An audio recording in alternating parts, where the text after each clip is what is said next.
Hello दोस्तों, आज अपन देखने वाले हैं कि संयोजकता क्या होती है। तो संयोजकता को देखने के लिए अपन ये देखते हैं कि किसी भी तत्व की वह क्षमता जिससे वह किसी दूसरे तत्व के साथ केमिकल बॉन्डिंग कर लेता हो, मतलब कि वो रासायनिक बंध बना लेता हो, उसको उसकी संयोजकता कहते हैं।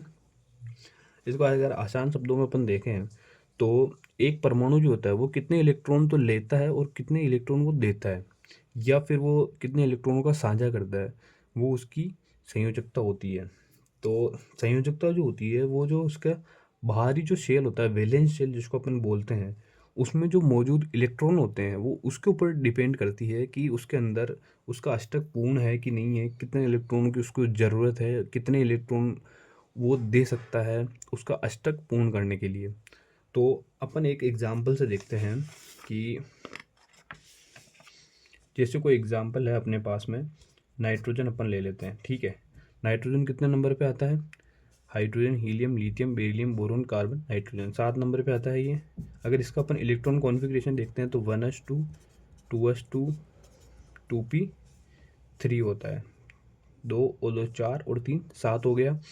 तो अगर अपन इसका इलेक्ट्रॉन भरेंगे तो ये अपने पास न्यूक्लियस हो गया, ये अपने पास एक कक्षक हो गया, फिर उसके बाद ये अपना दूसरा कक्षक हो गया। तो क्या होगा, एस कक्षक के अंदर 1s कक्षक में ये 2 इलेक्ट्रॉन अपन ने यहाँ डाल दिए। और अब अपने को क्या करना है कि ये इसका वैलेंस शेल लेता है, मतलब ये बाहरी कक्षक ये होता है जिसके अंदर 8 इलेक्ट्रॉन आ सकते हैं। तो 8 इलेक्ट्रॉन तो पी के अंदर 6 होते हैं और एच के अंदर 2 होते हैं, तो टोटल मिला के होते हैं 8 इलेक्ट्रॉन। यहाँ पर कितने इलेक्ट्रॉन है? 3 और 2 5। अपन यहाँ पे 5 इलेक्ट्रॉन डाल देते हैं, 2 3 4 और ये 5। तो अब इसको इसका अष्टक पूरा करने के लिए कितने इलेक्ट्रॉनों की ज़रूरत है? तो आप इसको देखोगे तो इसके बाहरी कक्षक के अंदर अष्टक के लिए 8 इलेक्ट्रॉन चाहिए, इसके पास में 5 इलेक्ट्रॉन है ऑलरेडी। तो अब ये क्या करेगा कि 3 इलेक्ट्रॉन जो होगा वो ले लेगा किसी से 3 इलेक्ट्रॉन अगर ये ले लेता है तो इसके पास में क्या हो गया, इसकी अष्टक पूर्ण हो गया। तो अष्टक पूर्ण हो गया तो अब ये क्या करेगा, 3 इलेक्ट्रॉन इसने लिए हैं तो ये -3 इस पे हो गया। ठीक है, इससे पहले मैं एक और चीज़ बताता हूँ आपको। संयोजकता जो होती है, संयोजकता का क्या है कि 3 टाइप की होती है। पहली तो होती है पॉजिटिव, दूसरी होती है नेगेटिव,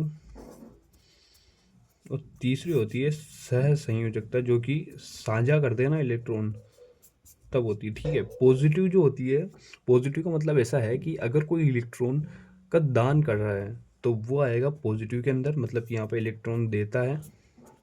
और नेगेटिव में वो आएगा जो इलेक्ट्रॉन को ग्रहण करेगा, मतलब इलेक्ट्रॉन ये लेता है। मतलब कोई सा भी एटम हो सकता है जो इलेक्ट्रॉन ग्रहण करता है, जैसे नाइट्रोजन हो गया, अपन ने यहाँ पर -3 लिखा है, इसने 3 इलेक्ट्रॉन लिए हैं, तो ये आएगा लेने के अंदर आएगा, इलेक्ट्रॉन लिए हैं इसने, तो ये नाइट्रोजन इसका एग्जाम्पल आप मान सकते हो, N-3। इसी प्रकार आप अगर एक और एग्जाम्पल अपन देखते हैं तो आप लेते हो ऑक्सीजन का। तो ऑक्सीजन के आप देखोगे, ऑक्सीजन आता है कितने नंबर पे आता है oxygen? Hydrogen, helium, lithium, beryllium, boron, carbon, nitrogen, oxygen. Oxygen आता है 8 नंबर पे। अब इसका अगर अपन इलेक्ट्रॉन कॉन्फ़िगरेशन देखते हैं तो 1s2, 2s2, ये हो गया 2p4। ठीक है, तो इसका ये पहला हो गया कक्षक, ये दूसरा कक्षक है। तो ये पहला कक्षक अपन डाल देते हैं, ये पहले कक्षक में ये 2 इलेक्ट्रॉन आ गए। अब ये इसका अपन दूसरा कक्षक बनाते हैं। दूसरे कक्षक में कितने इलेक्ट्रॉन आ सकते हैं? 8 इलेक्ट्रॉन आ सकते हैं। तो यहाँ पे कितने? 6 इलेक्ट्रॉन है। 1 2 3 4 5 और ये 6 इलेक्ट्रॉन हो गए। अब इसको इसका अष्टक पूरा करने के लिए है, इसको 8 इलेक्ट्रॉन अष्टक पूरा करने के लिए चाहिए होता है, इसके पास 6 इलेक्ट्रॉन है वैलेंस शेल के अंदर। तो अब इसको कितने चाहिए? 2 इलेक्ट्रॉन चाहिए। तो ये क्या करेगा, 2 इलेक्ट्रॉन किसी से ले लेगा। तो लेते ही पहले इसके ऊपर क्या आ जाएगा? -4, और ये 2 इलेक्ट्रॉन लिए इसलिए -2 आ गया। इस प्रकार ये अपन समझ सकते हैं कि किस तरीके से ये होता है। ठीक है, अब अपन देखते हैं कि धनात्मक संयोजकता क्या होती है। धनात्मक संयोजकता के अंदर ऐसा होता है, मैं आपको इसको एक एग्जांपल से ले लेता हूँ। ये जैसे सोडियम है अपने पास में, ये सोडियम हो गया।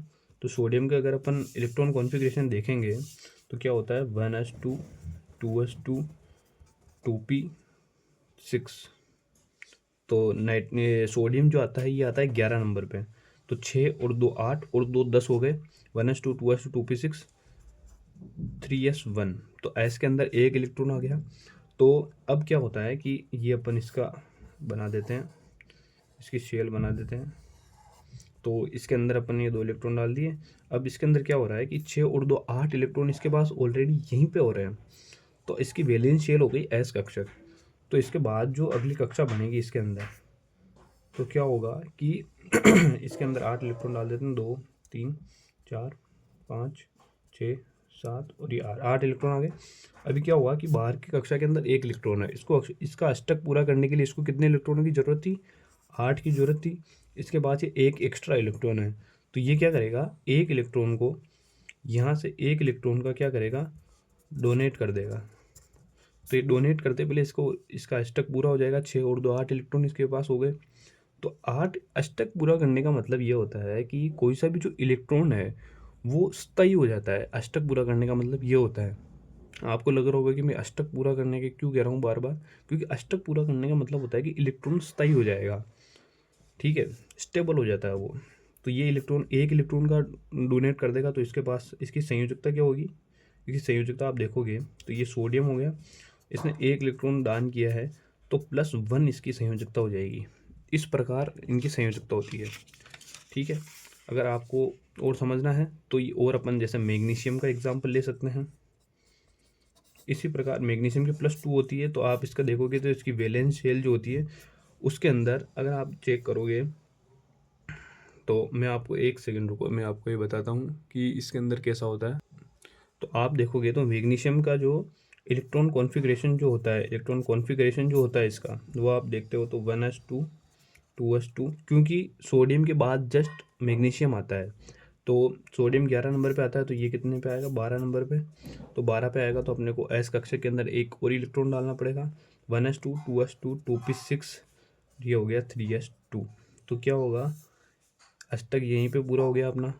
यहाँ पर ये परमाणु जो है वो स्टेबल है, यहाँ पर ये 2 इलेक्ट्रॉन एक्स्ट्रा है, तो ये क्या करेगा, अपना अष्टक इसने पूरा कर ही लिया। तो अब ये क्या करेगा, मैग्नीशियम जो होगा ये अपने 2 इलेक्ट्रॉन का दान कर देगा, ये डोनेट कर देगा मतलब। तो क्या होगा, डोनेट कर देगा तो ये यहाँ पे स्टेबल हो गया और इसने 2 इलेक्ट्रॉन दान दिए, इसलिए इसकी संयोजकता क्या हो गई, +2। इस प्रकार मैं आपको अगली क्लास में बताऊंगा कि तत्वों की संयोजकता क्या क्या होती है। Thank you.